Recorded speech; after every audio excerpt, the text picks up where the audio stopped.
ओम नमः शिवाय। मैं हूं Shivangi Shulta Rai Chatterjee. Welcome in my channel Shulta's open window. Capricorn, ये आपका रीडिंग है। Capricorn, this the reading for the month of May, 16 मई 2024 से लेके 31 मई 2024 तक की एनर्जी के ऊपर 3 कार्ड का रीडिंग बनेगा। As usual love, relationship, career, finance and health, तीनों तरफ हम लोग नज़र घुमाते हुए देख लेंगे क्या एग्जैक्टली लेके आ रहा है स्पिरिट आपके लिए मई महीने की सेकेंड हाफ में। ठीक है, okay. Round and round, okay Capricorn, round and okay sorry round and round. This is your love and relationship. Career, finance में आप है flexible, that's really beautiful. And आपका हेल्थ में है come to the edge, okay good, very nice. ऐसा लग रहा है जैसे प्यार की मामले में आप जो गलती या जो सही जो भी आप किए हो उसी को आप दोहरा रहे हो, रिपीट कर रहे हो। काम काज की जगह पे आप काफ़ी फ्लेक्सिबल हो, बहुत अच्छी तरीके से नए चीज़ों को अडॉप्ट कर रहे हो and you are getting more priority. और हेल्थ के मामले में आपका जो भी अगर कोई प्रॉब्लम लेके आप उलझ गए हो या कोई प्रॉब्लम हुआ है आपकी तबीयत ख़राब को लेके, वो सब कुछ ख़त्म होने को आ रहा है। स्पिरिट का ब्लेसिंग कार्ड बोल रहा है एंसेस्टर स्पिरिट। आपके कोई एंसेस्टर का स्पिरिट है आपके इर्द गिर्द जो शायद आपको प्रोटेक्ट करने की कोशिश कर रहा है या तो फिर जो आपको कनेक्ट करने की कोशिश कर रहा है। आपको आपकी लीनेज यानी आपकी जो कनेक्शंस है ना with your parents and Elder parents, like आपकी जो मतलब एंसेस्टर्स, उनके साथ एक कनेक्शन बनाने की हेल्प कर सकता है। बाकी ये कार्ड आपके रीडिंग में कैसे फिट बैठेगा ये हम लास्ट में देखेंगे। फिलहाल लेनोर्मन डेक से 3 कार्ड लेंगे और रीडिंग को आगे बढ़ाएंगे। अगर आप मकर राशि के जातक है या तो फिर मकर लग्न के जातक है यानी सन मून राइजिंग, कहीं पे भी अगर आपका मकर यानी कैप्रिकॉर्न एनर्जी है तो आपका एनर्जी के साथ इस रीडिंग का एनर्जी में कहीं ना कहीं कोई ना कोई मैचिंग आपको ज़रूर मिलेगा। ठीक है, okay. The snake, beautiful. The snake spiral, you know, okay. And then the clock tower, yes वक्त आ चुका है, beautiful. And then the stars, okay okay. और 3 कार्ड लेंगे, ठीक है कैप्रिकॉर्न, फिर देख लेंगे फाइनली क्या आता है आपके रीडिंग में, स्पिरिट्स का क्या कहना है। अगर आप नए हो मेरी चैनल पे, मुझे सुनते हुए भी आप एंजॉय कर रहे हो तो प्लीज़ मेरी चैनल को सब्सक्राइब करके ना बेल आइकन को पहले ही दबा देना ताकि मेरी बनाई हुई हर एक वीडियो आप तक पहुंच जाए। मेरी कंटेंट अगर आपको यूज़फुल एंड हेल्पफुल लग रहा है तो इनको प्लीज़ शेयर कीजिए ज़्यादा से ज़्यादा जितने लोगों के साथ संभव है। और आप भी वीडियो को देखते देखते एक लाइक ज़रूर दे के जाइएगा, ठीक है। तो चलिए कैप्रिकॉर्न देख लेते हैं। 5 of sword energy and then the 4 of cups energy and finally the judgment. Okay. Love life से शुरू करते हैं। जैसे कि मैंने बोला कार्ड नंबर है 25, 5 + 2 = 7। स्पाइरल, ये स्पाइरल क्या होता है, कभी कभी गलत भंवर हो जाता है ना पानी का। देखिएगा एक जगह पे ना पानी गोल गोल घूमता है, आप कुछ भी डालोगे ना वो पानी का जो भाव होता है, प्रभाव होता है, यानी जो एनर्जी वहाँ पे क्रिएट होता है वो कोई भी सामान को अंदर की तरफ खींच लेता है, उसको भंवर कहता है। That is called spiral. वैसा ही गोल गोल ऐसे घूमते रहता है। तो आप अगर कोई ऐसे स्पाइरल में अटक गए हो ज़िंदगी की, समय की, आपकी प्यार की या तो फिर आपकी पार्टनरशिप के अंदर कोई भी अगर ऐसा कोई भंवर में आप फंस गए हो तो डोंट वरी, ये भंवर से आपको निकालने के लिए स्पिरिट बहुत उत्सुक है। स्पिरिट भी कोशिश कर रहा है कि ऐसे कोई स्पाइरल से आपको कैसे जल्द से जल्द निकाला जाए। यहाँ पर भी देखो the snake and the card number is 7। यहाँ पे भी 25 मतलब 5 + 2 7 हो रहा है, यहाँ पे भी 7। तो ये है स्नेक या इसको अगर हम स्नेक की तरह देखें तो मुझे ये कहना पड़ेगा कि आप शायद अपना कुंडलिनी चक्र के ऊपर काम कर रहे हो सकता है कि आपको स्पाइरल में नहीं फंसे, हो सकता है आप अपना कुंडलिनी के ऊपर काम कर रहे हो, जो काम करते हुए आपको अपनी, देखो क्या होता है ना, कभी रसगुल्ला बनते हुए देखे हो, जब रसगुल्ला बनाने से पहले वो चाशनी बनाते हैं, पानी और शुगर को बहुत अच्छे से वो उबालते हैं, उबालते ना जितना गंदगी रहता है ना शुगर के अंदर, वो सब ना उभर उभर के आते हैं। और वो मिठाई वाला क्या करता है, एक छन्नी लेके ऊपर का वो गंदगी को उठा उठा के फेंक देते हैं। फेंकते फेंकते फेंकते फेंकते जब वो चाशनी पूरा क्लियर, क्रिस्टल क्लियर हो जाता है, तब जाके वो छेना का छोटा छोटा गोल गोल बॉल्स डालते हैं, जो कि बाद में रसगुल्ला बनते हैं।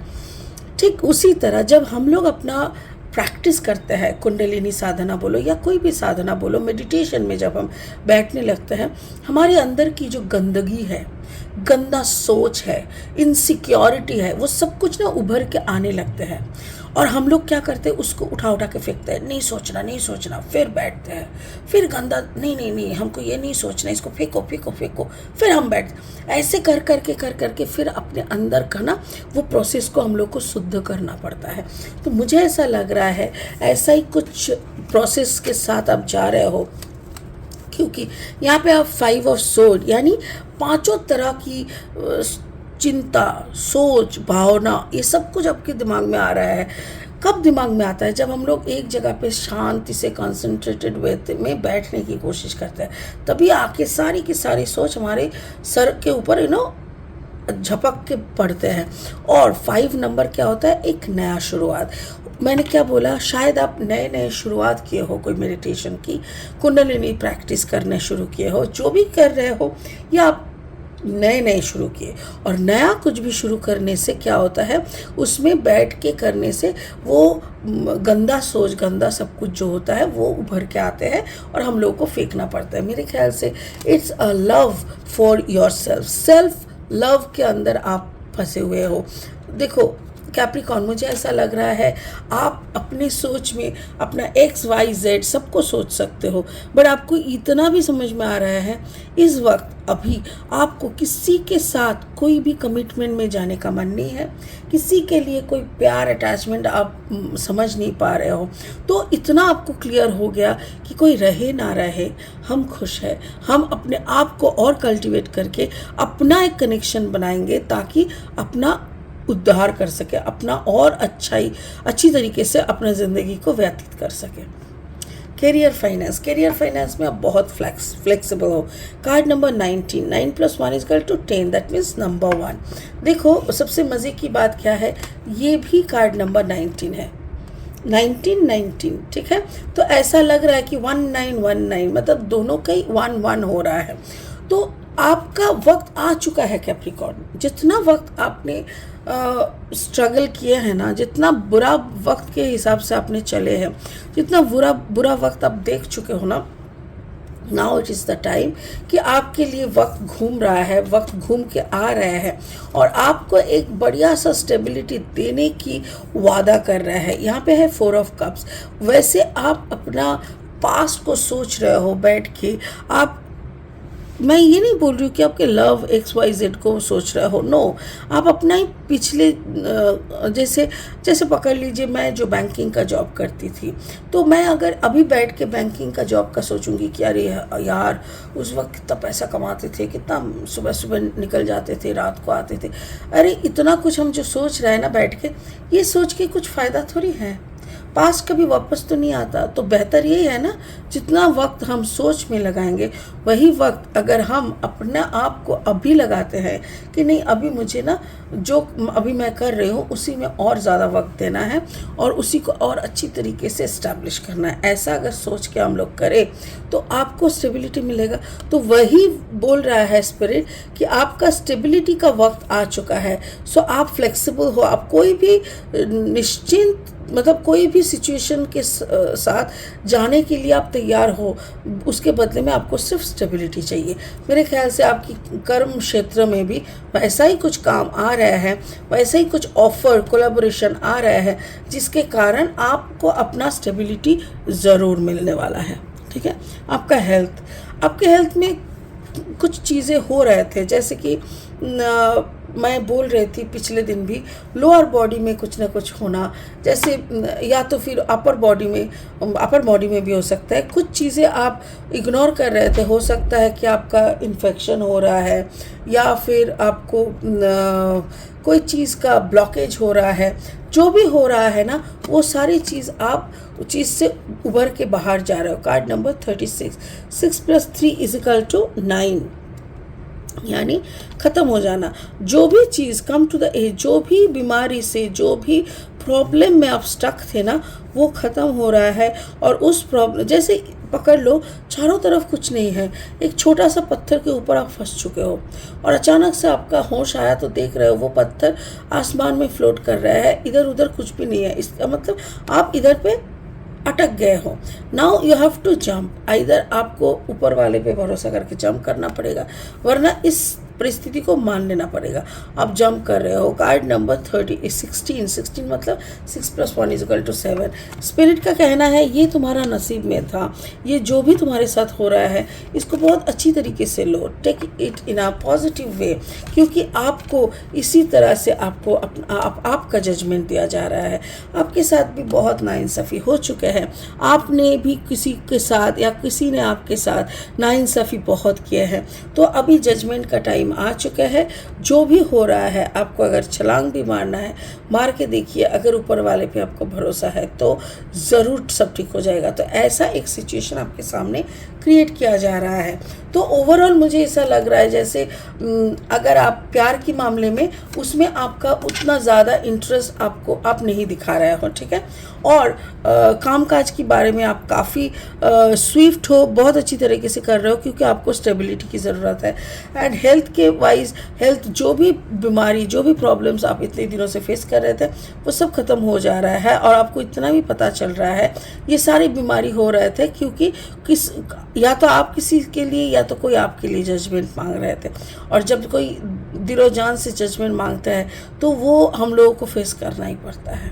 ओके, स्पिरिट का ब्लेसिंग कार्ड बोल रहा है, ancestor spirit, connect to your lineage, a family wound or pattern can be healed now.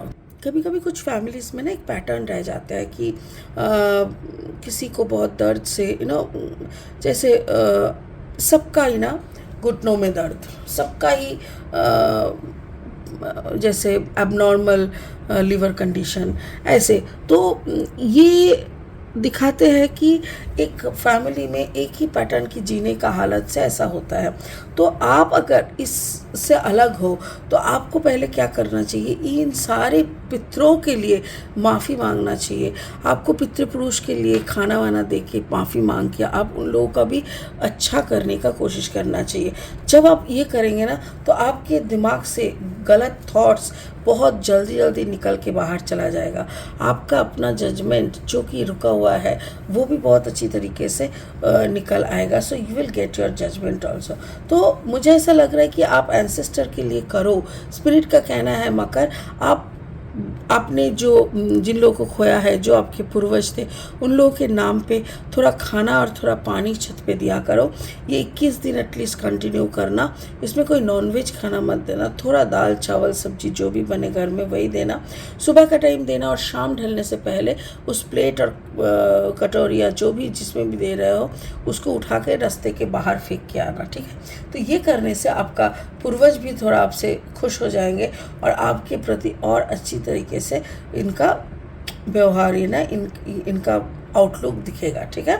तो इसी उम्मीद के साथ कि आप समझ चुके हो आपका भलाई किस में होगा और अच्छी तरीके से भलाई कैसे होगा, इसी उम्मीद के साथ इस रीडिंग को यही ख़त्म कर रही हूँ।